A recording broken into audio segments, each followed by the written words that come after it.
He was just an old man, taking his seat in first class, his hands steady, his heart full, traveling to see his grandson after years apart.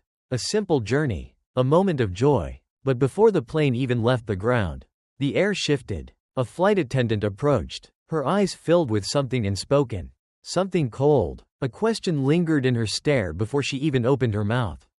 "Sir, may I see your boarding pass?" He handed it to her, unaware that in this moment, his worth was being measured not by the seat he had paid for, not by the life he had lived, but by something far older, far uglier. And just like that, with the weight of her assumption, his world changed. She told him to move. She told him he did not belong. And every passenger on that plane saw it happen. What the flight attendant didn't know was that this moment, this quiet, unspoken injustice was about to unravel her world instead. Because 5 minutes later, she would regret everything. Where does quiet justice come from? Stay tuned, hit the like button, and subscribe for more stories that reveal the truth hidden in plain sight. Now, let's begin. Elijah Carter settled into his first-class seat with the quiet dignity of a man who had lived through too much to be easily unsettled. His hands, worn with the weight of time and labor, rested on the armrest as he exhaled, allowing himself to savor this rare moment of comfort. This was a gift from his grandson Marcus, a young man with ambition and heart, a boy raised on the wisdom of a grandfather who had seen this country from the bottom up. Elijah had taught Marcus about patience, about survival, about the ways in which the world measured a black man before he ever spoke. But tonight, in this seat, in this cabin reserved for those with the means and the privilege, Elijah let himself believe just for a moment that he was simply a man on his way to see his family. He adjusted his reading glasses and turned a page in his book, the faint hum of the plane settling around him like a lullaby. He had dressed for the occasion, his best blazer, polished shoes, a white shirt crisp with starch. He had been raised to believe that if you presented yourself well, the world might meet you halfway. A flight attendant moved through the aisle, her presence effortless, fluid, a kind of controlled elegance that came with repetition. Her uniform was pristine, her posture confident. She offered quick, polite nods to the other first-class passengers. A smile here, a gentle touch on the shoulder there. Then, she saw him. Her steps slowed. The professional ease in her expression faltered for a fraction of a second, so brief that most would have missed it. But Elijah caught it. He had spent a lifetime reading the language of discomfort in other people's eyes. It was a hesitation, a flicker of doubt, a moment where she recalibrated the situation in her mind.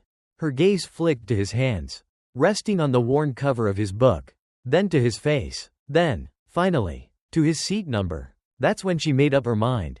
"Sir," she said, her voice a shade too firm. "May I see your boarding pass?" Elijah looked up, blinking at her in mild surprise. "Of course," he said, reaching into his pocket with careful fingers. He unfolded the neatly kept ticket and held it out to her.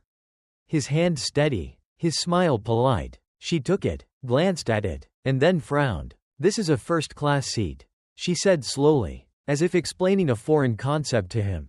"Yes," Elijah said, his smile unwavering. "My grandson got it for me as a gift." The words seemed to sit heavy in the air. She tapped the edge of the ticket against her palm, as if considering something. Then came the breath, a small, barely noticeable exhale through her nose. The kind a person makes when they believe they have uncovered a mistake but don't want to say it outright. "I just need to check something," she said. She handed him back the ticket and walked away without waiting for his response. Elijah sat still, his fingers pressing into the armrest. The shift in the air was small, nearly imperceptible, but it was there. The hushed whispers, the subtle glances from the other passengers. He had felt this before. In restaurants where the waiter assumed he was waiting for takeout. In department stores where security followed him at a careful distance. In hotel lobbies where he was mistaken for the help. It was always the same rhythm. The polite suspicion, the professional condescension, the unspoken question hanging in the air. "Are you sure you belong here?" A businessman 2 rows ahead adjusted his tie and turned his gaze out the window, as if to distance himself from the unfolding moment. A woman nearby shifted in her seat, peering down at her phone but not really looking at anything at all. The air in first class was thick with the weight of something unspoken, something uneasy. And yet, Elijah did not move. He had learned long ago that to react too soon was to lose. To fight too quickly was to confirm what they already suspected about men like him, that he was trouble. That he was difficult. That he was angry. So, he waited. He had been waiting his whole life. The flight attendant returned, her expression unreadable now, but her voice had changed. The practiced warmth was gone, replaced by something cooler, something more decisive. "Sir," she said, her tone sharper, "I'm going to have to ask you to move to economy. There seems to be a mix-up with your ticket." A beat of silence stretched between them. Elijah felt his chest tighten, though his face remained composed. "A mix-up?" he asked. "Yes," she said, shifting her stance. "This seat is reserved for first-class passengers." Elijah held her gaze. "I am a first-class passenger," he said. The weight of the words settled between them, but she did not flinch. "Sir," she said, her patience thinning, "please take your belongings and move to the back." And just like that, the whispers grew louder. This was how it happened. Not with slurs, not with outright hostility, but with something quieter, more insidious. A dismissal dressed up in professionalism. A simple request that was anything but. Elijah took a slow breath and reached for his bag. His movements were deliberate, unhurried. If she was going to strip him of his seat, she would not strip him of his dignity. But just before he stood, he pulled out his phone. His fingers moved swiftly across the screen, typing a message, his face unreadable. Then, without a word, he slipped the phone back into his pocket, picked up his bag, and began the long walk toward the back of the plane. What the flight attendant didn't know was that the message he had just sent would change everything. And in 5 minutes, she would regret every single word she had just said. Elijah Carter stood, his grip tightening around the worn leather handle of his bag. The air in the cabin had shifted, small, subtle things that only a man who had lived long enough could catch. Averted gazes, the way people cleared their throats, the tension that settled in the space between them, thick and unspoken. This was not the first time he had felt this weight pressing against him. This quiet rejection dressed in professionalism. The first-class passengers weren't watching him. Not directly, but they were aware of him now. The kind of awareness that made people fidget in their seats. Made them turn pages in their magazines without reading a single word. He adjusted his blazer, took one last glance at the plush seat he had been forced to vacate, and began the long walk toward economy. With each step, the weight of his history pressed against him. He moved through the narrow aisle, the whispers brushing against his ears like the wind through trees on an autumn night light. Fleeting, but there if you listened close enough. Did they really just? Maybe it was a mistake. Probably a mix-up with the ticketing system. Excuses, justifications, the fragile attempts of those who had seen exactly what happened but didn't want to acknowledge it for what it was. No one spoke up, no one questioned it. And yet, they had seen. The first-class passengers had witnessed it unfold in real time. The flight attendant's doubt creeping into her voice. The way she had scrutinized his ticket as though searching for a flaw that did not exist. They had watched as she reduced him to a question mark in their world. And now, they watched him walk. Elijah passed through the curtain that divided first class from economy. The symbolic barrier between those who were served warm towels and those who were lucky to get a cup of water without asking twice. The seats here were smaller, more cramped, the space between them uncomfortably tight. A woman with a sleeping child in her arms glanced up as he approached, then quickly looked away, as though afraid that meeting his gaze might pull her into something she didn't want to be a part of. A middle-aged man in a baseball cap was taking up both armrests, scrolling through his phone, oblivious to the quiet storm that had just passed through the front of the plane. No one knew what had just happened. No one knew he had been forced to move. No one cared. Elijah lowered himself into an empty seat near the back, exhaling as he set his bag beneath his feet. The tightness in his chest did not ease, but he would not allow it to show. Dignity was something you held onto, even when the world tried to strip it away. His fingers found his phone in his pocket. One unread message. "What do you mean they made you move?" He hesitated before typing back. "They said there was a mix-up with my ticket. Asked me to go to economy." A response came almost immediately. "Who asked you?" He hesitated again, glancing toward the front of the plane. The flight attendant was moving through first class, her head held high, her posture unchanged, as if nothing had happened, as if he had never been there at all. He typed back, The flight attendant. A pause. A long one. Then, "What's the flight number?" Elijah glanced at the ticket still clutched in his hand. The crisp paper now slightly crumpled from the way his fingers had curled around it. He typed the number and hit send. And in that moment, he knew. This wasn't over. Not even close. At the front of the plane, Sarah Whitmore continued her rounds. Her expression composed. To her, it had been a minor correction. An adjustment. A simple matter of making sure that people were seated where they belonged. She had done her job. She had done what she thought was right. And yet, something gnawed at the back of her mind. A tension. A shift in the energy of the cabin. The first-class passengers were quieter now. Some stealing glances in her direction when they thought she wasn't looking. A woman with pearl earrings leaned toward her husband, whispering something that made him shake his head. Sarah straightened her uniform and moved toward the front galley.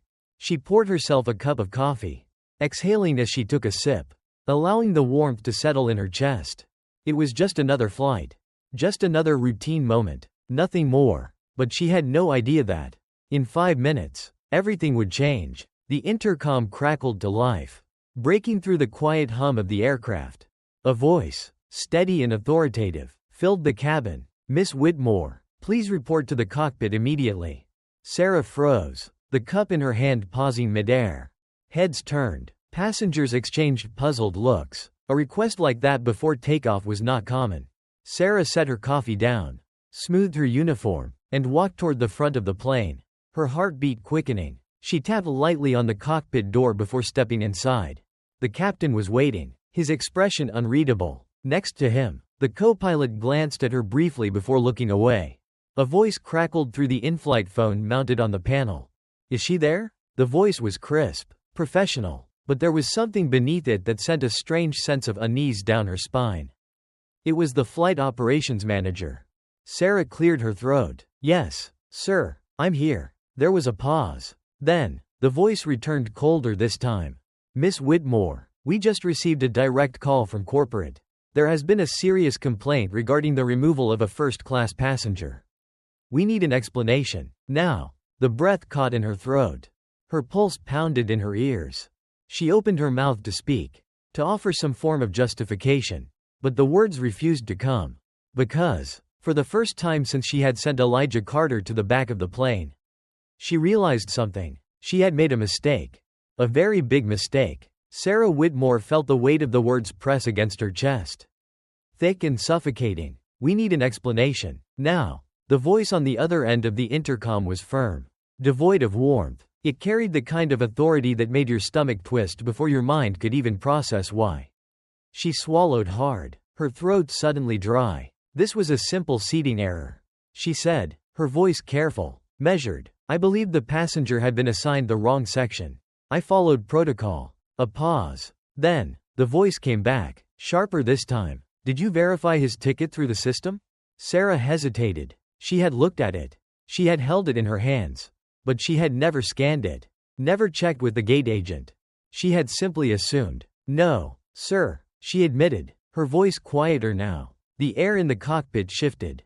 The captain, who had remained silent until now, turned in his seat to face her fully. His expression was unreadable, but his eyes had darkened with something that sent a chill down her spine. "Miss Whitmore," the voice on the intercom continued, "do you even know who that man is?" Sarah's breath caught. She knew nothing about him.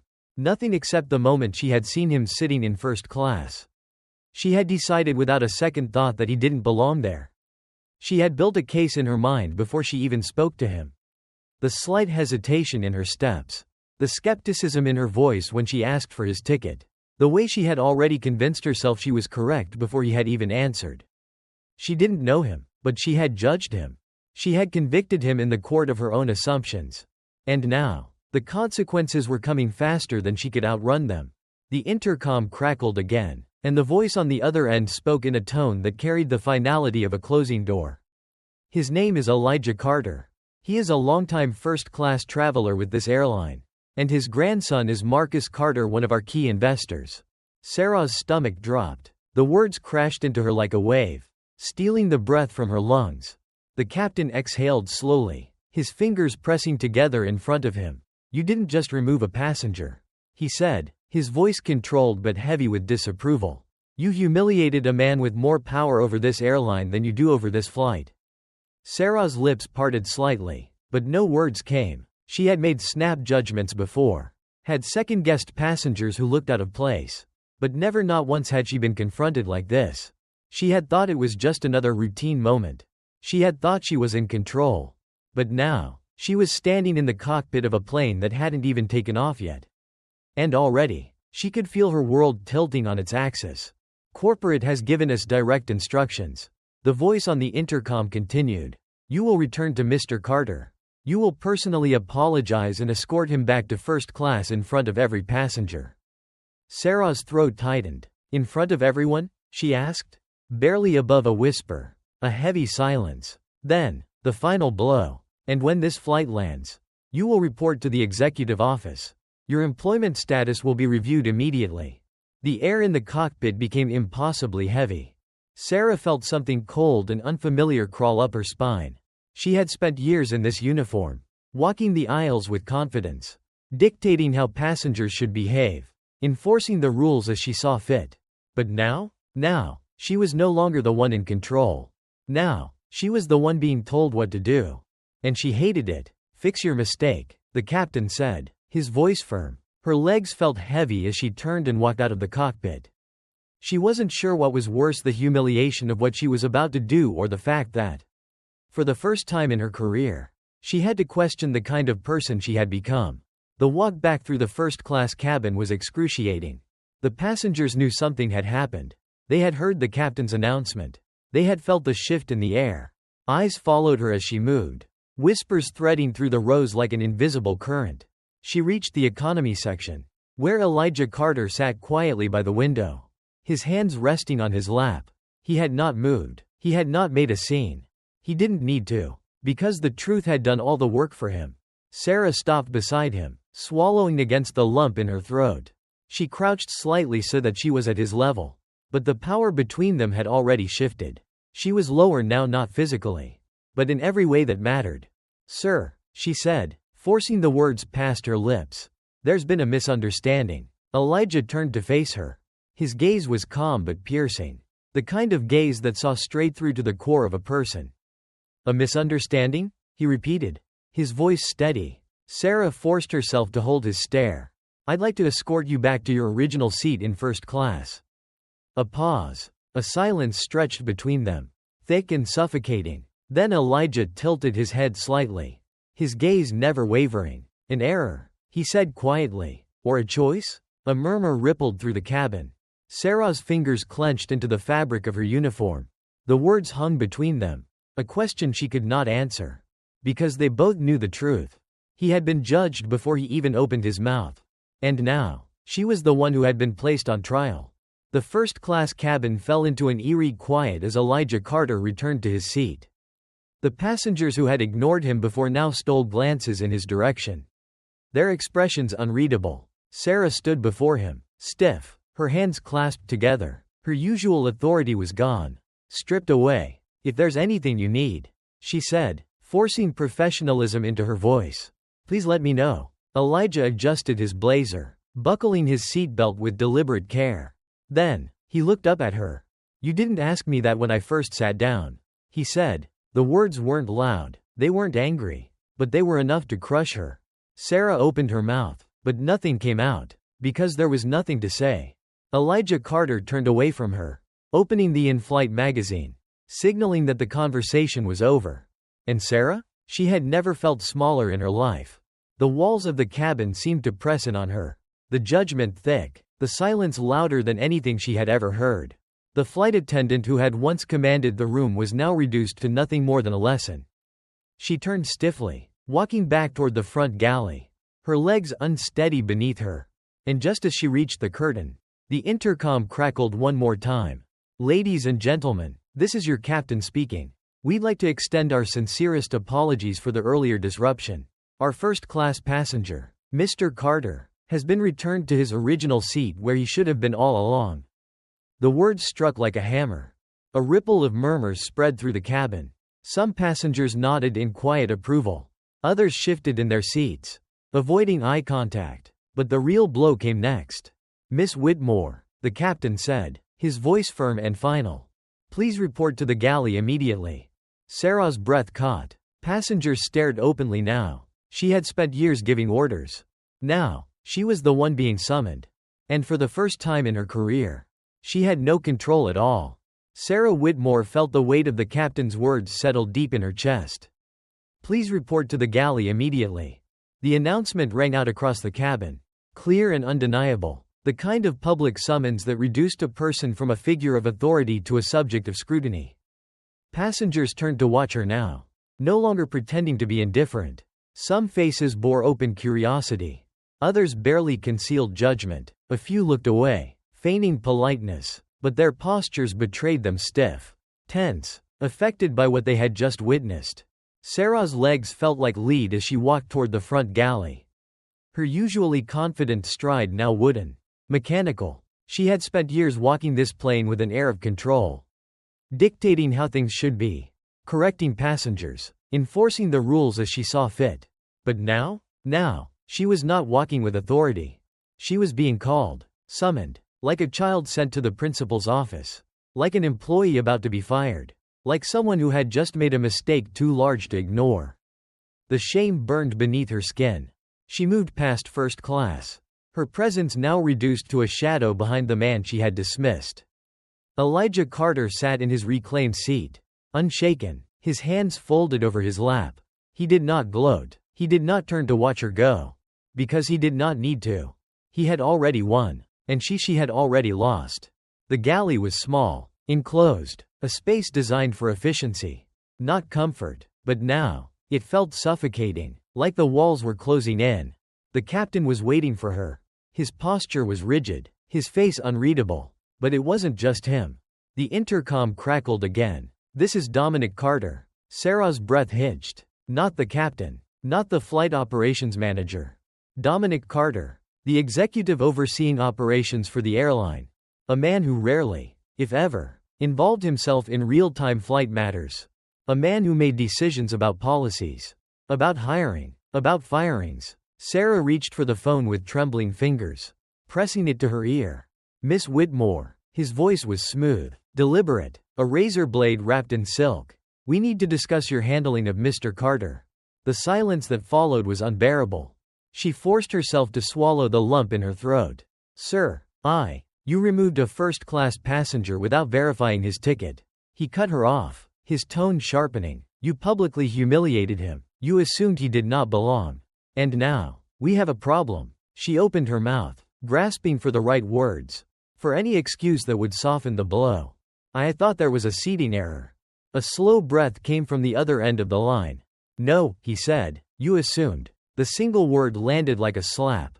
Sarah's knuckles turned white against the phone. The silence stretched too long, pressing against her ears, making it impossible to think. And then came the final blow. Effective immediately. Your employment status is under review. Her breath caught. You will personally file a full incident report upon landing. You will meet with the executive board to explain your actions. A pause. Then, his voice dropped lower, quieter. And if you were hoping to keep your job, Miss Whitmore, I'd advise you to start thinking of something better than I assumed. The call ended. The finality of the click rang in her ears. Even after the line went dead, she lowered the phone slowly, her grip so tight that her fingers ached. This wasn't just a reprimand. This was the beginning of the end. She felt her heartbeat in her throat, an erratic drumbeat of panic. For years, she had been the one making decisions, the one giving instructions, the one ensuring order. But now, she wasn't sure if she'd still have a job when this plane landed. The plane had reached its cruising altitude. The seatbelt sign flickered off.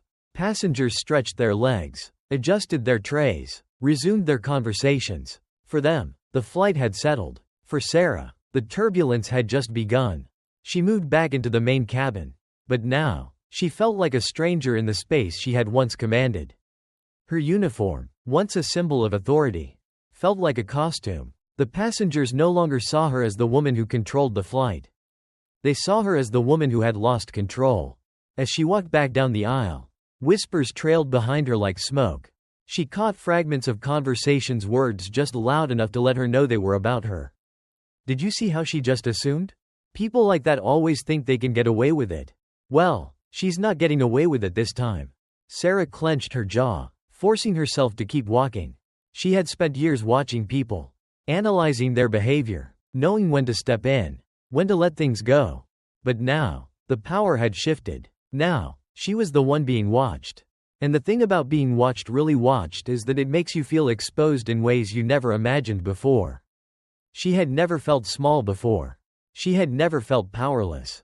And yet, now, here she was. She reached the first-class section again, her hands clenched into fists at her sides. She needed to check on the passengers, needed to go through the motions, needed to do something to remind herself that she still had a role to play on this flight. But as she turned toward the front row, she caught sight of Elijah Carter. He was watching her now. Not with malice, not with smugness, with understanding. And somehow, that made it worse, because that look, the quiet, steady gaze of a man who had seen too much, made her realize something. This wasn't about one mistake. It was about who she had been this whole time. How many times had she done this before? How many other passengers had walked off flights feeling less than because of the way she had treated them?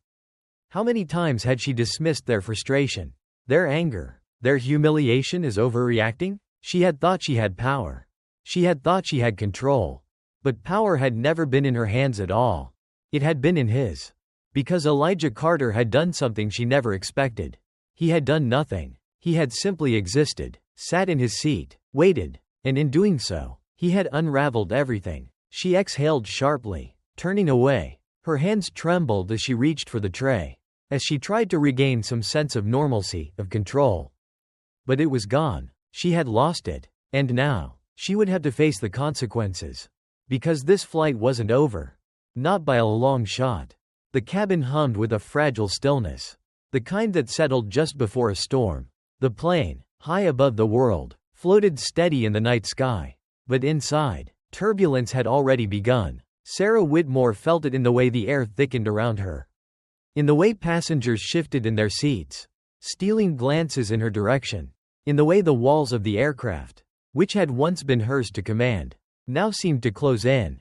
She had never been a woman who questioned herself. She had built a career on certainty, on control. She knew how to read passengers, how to maintain order, how to keep things as they should be. But now, the order had collapsed, and she was standing in the wreckage. Elijah Carter sat in his seat, calm, composed, a man who had learned long ago that dignity was something no one could take from you unless you let them. He had not raised his voice. He had not fought. He had simply been. And somehow, that had been enough to shake the foundation beneath Sarah's feet. The echoes of the mistake, no, not mistake. The choice reverberated through the plane. It moved like an undercurrent, a whisper traveling from row to row. She could hear it in the hushed voices of passengers. She didn't even check his ticket. Makes you wonder how often this happens. And they expect us to just accept it. They weren't talking to her. They weren't even talking about her. They were talking about something bigger than her. And that was the real problem. She had thought this would be one moment, a misunderstanding, a correction. But now, she saw it for what it truly was, another brick in a wall that had been built long before this flight ever took off. She had thought she was enforcing rules. But really, she had been enforcing something much older. Something unspoken. And now, the passengers had seen it. There was no taking it back. She retreated to the galley, gripping the edge of the counter, her fingers trembling. She had been waiting for the fear to subside, for her mind to clear, for this to pass like so many other in-flight complications. But it wasn't passing. If anything, it was getting worse. Her mind replayed the moment over and over again, each time sharper, more damning. The look in Elijah Carter's eyes when she had told him to move. The weight of his silence as he had walked past her. The realization in the captain's voice when he said, "Do you even know who that man is?" A fresh wave of nausea rolled through her. She had spent her career believing she knew how to read people. And yet, here she was, being read, and the verdict had already been passed. Another announcement crackled through the speakers. "Ladies and gentlemen, this is your captain speaking. We will begin our descent shortly. Please ensure your seatbelts are fastened and tray tables are in their upright positions." Descent. The word made her stomach twist. Because for Sarah, this flight wasn't just descending toward its destination. It was crashing. She turned her head slightly, peering through the small gap in the galley door, watching as passengers shifted, preparing for landing. Elijah Carter remained still, his presence a quiet reminder of everything that had unraveled. But the passengers around him? They were different now. Some looked at him with something like newfound respect. A small nod here, a glance there. Others, she could tell, were uncomfortable not with him, but with themselves, with their silence, with the part they had played simply by watching. Because it wasn't just Sarah who had failed Elijah Carter. It was all of them. The seatbelt light flickered on. She braced herself for impact. Not the physical landing, the real impact. The one waiting for her when the plane touched the ground. Because she knew deep down. She knew that the moment they reached the airport, she would not be walking through that terminal the way she always had. She would not be moving through the crowd with authority, with certainty. She would be walking with security. She would be walking toward judgment. And the worst part? There was no one else to blame. She had done this to herself. And now, there was no turning back. The plane tilted slightly as it began its descent, the distant city lights growing larger, sharper, until they stretched out beneath them like veins of gold against the dark. The hum of the engines deepened, the familiar pressure shift pressing against the passengers' ears. But for Sarah Whitmore, the descent had already begun long before the wheels touched the runway. She gripped the galley counter, the metal cool beneath her trembling fingers. She had always felt a kind of quiet power in the air. Moving through the aisles with assurance, deciding who needed what, enforcing order with a smile that could be warm or cold depending on who was looking. But now, that power had evaporated, dissolved into the stale, recirculated air. She wasn't the one in control anymore. She was the one being watched. Outside the galley, the passengers stirred, the murmurs had died down, but the weight of what had happened had settled like a thick fog in the cabin. Some still cast glances toward Elijah Carter, the man who had, in his silence, said more than any of them could have. Some couldn't look at him at all. Because what do you say to a man who has already been through this 1,000 times before? What do you say when you watched it happen and said nothing? The shame in the air didn't belong to Elijah Carter. It belonged to them, to the ones who had seen injustice unfold in real time and had chosen the comfort of silence. Because that was the way it always was, wasn't it? The world demanded black men be dignified in their humiliation, that they accept it with grace, with patience, with the kind of resilience that makes it easier for everyone else to pretend they didn't see what they just saw. But this time, there had been consequences. This time, someone had fallen, and it wasn't Elijah Carter. It was the woman who had stood above him, looking down, assuming she had the right. Sarah pressed her back against the galley wall, her breath coming short and uneven. She could feel it waiting for her. The reality of what was about to happen. Security would be waiting at the gate. She wouldn't be stepping off this plane like she always had, head high. Uniform crisp, ready to move on to the next flight, the next city, the next group of passengers who would obey her in spoken authority. No, she would be stepping off this plane as someone who had been removed. She had always believed she was untouchable, that the world worked in her favor, that she could dictate the flow of a moment with the simple tilt of her chin. She had not realized that power, when built on assumptions, was fragile. And now, it was breaking. The wheels hit the runway with a jolt. A ripple passed through the passengers, some stretching their necks, some shifting their weight, all of them ready to move forward. The intercom crackled again. "Ladies and gentlemen, welcome to our destination. Please remain seated until we have reached the gate." Sarah barely heard it. Her pulse pounded in her ears, her hands gripping the metal edge of the counter like it might hold her up. She had spent years believing she was different, that she was just doing her job, that she wasn't one of those people who carried bias. But now, she saw herself clearly, and so did everyone else. Row by row, passengers gathered their bags, stepping into the aisle. Elijah Carter remained seated. There was no rush, no urgency, because power did not belong to the loudest person in the room. It belonged to the one who knew he was right. And Elijah Carter had known from the moment she had approached him. He had known it in the way she had looked at him, in the way she had questioned him differently than she had questioned the other first-class passengers. He had seen it all before. The only difference was this time, there were consequences. Sarah saw him shift slightly, his hands moving to collect his bag. And then, for the first time since she had sent him to the back of the plane, Their eyes met again. He did not look at her with anger. He did not look at her with satisfaction. He looked at her like a man who had already moved on. And that was worse, because that meant she was the only one who would be stuck in this moment forever. The seatbelt sign clicked off. Passengers stepped forward, filing out row by row. Moving toward the exit, Sarah forced herself to stand, her legs unsteady beneath her. The captain's voice came over the intercom one last time. "Miss Whitmore, please remain on board until all passengers have disembarked."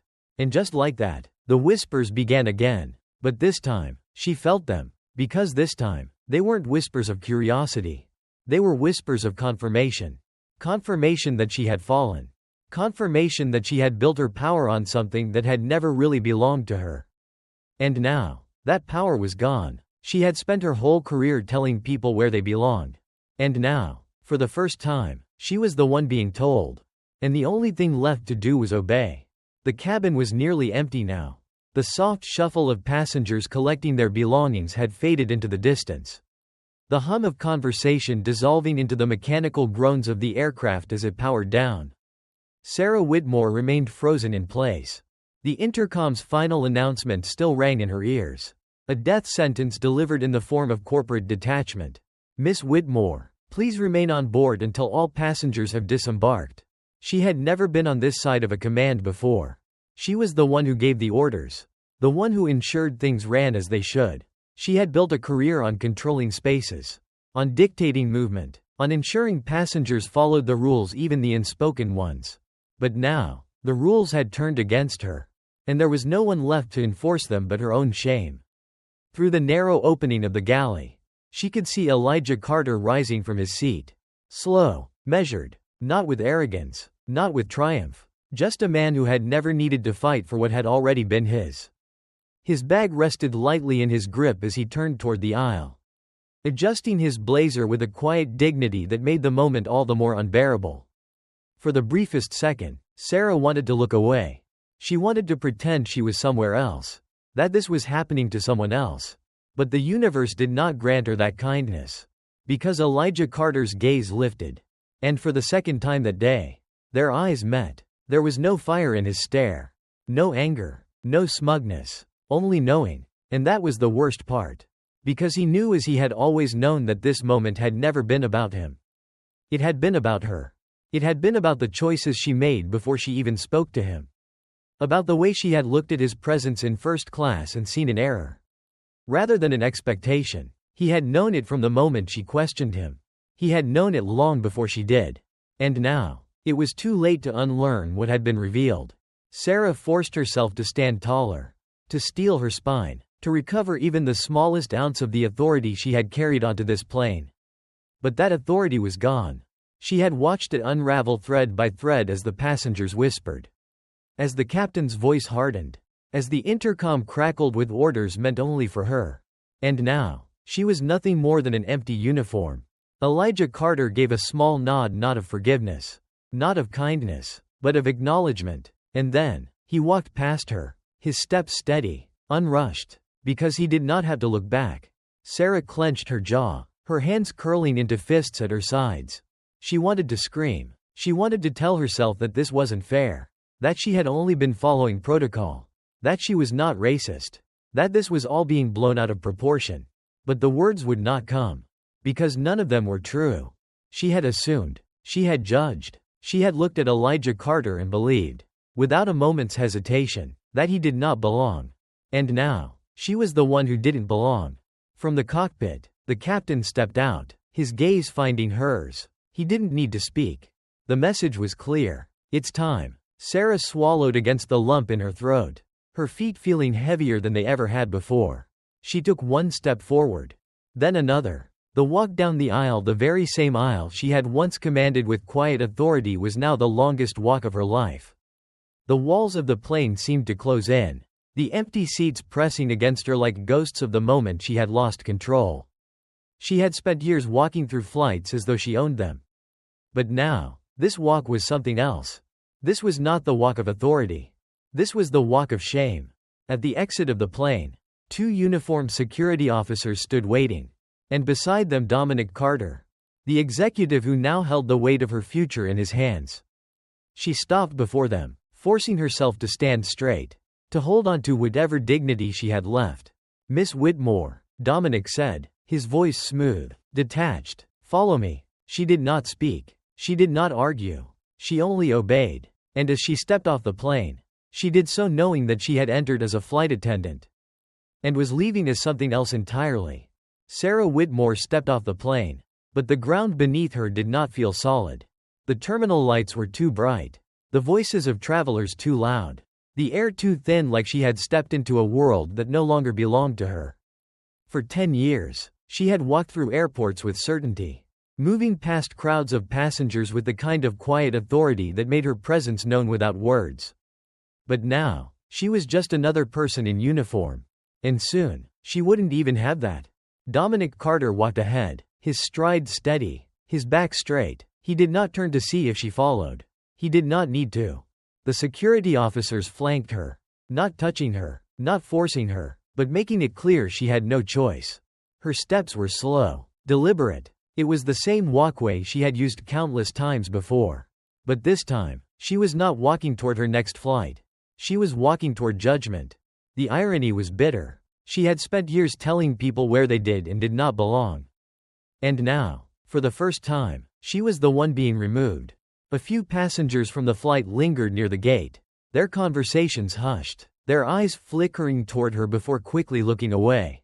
She had become a spectacle, a warning, a cautionary tale unfolding in real time. One woman whispered something to her husband. He shook his head, muttering, "She brought it on herself." Sarah clenched her jaw. Had she? Had she really done something so unforgivable? She had followed instinct. She had acted on experience. She had done what she thought was right. But what she thought was right had been wrong. And now, the cost was more than she had ever imagined. They reached the executive office doors. Dominic Carter stopped, turning to face her at last. "You'll wait here," he said simply. Sarah swallowed, nodding stiffly. She stood there, alone, the walls of the terminal pressing in around her. A security officer radioed in quietly. The words barely reached her ears. But she caught fragments: her name, the incident, the directive from corporate. She forced herself to breathe. She had spent her life believing in rules, believing in order. But now, she was caught in something bigger. Something she couldn't control. And for the first time, she understood what it meant to be powerless. A door opened. "Miss Whitmore," a voice called. She straightened her shoulders, smoothing her uniform, holding onto the last fragments of who she had been before this flight.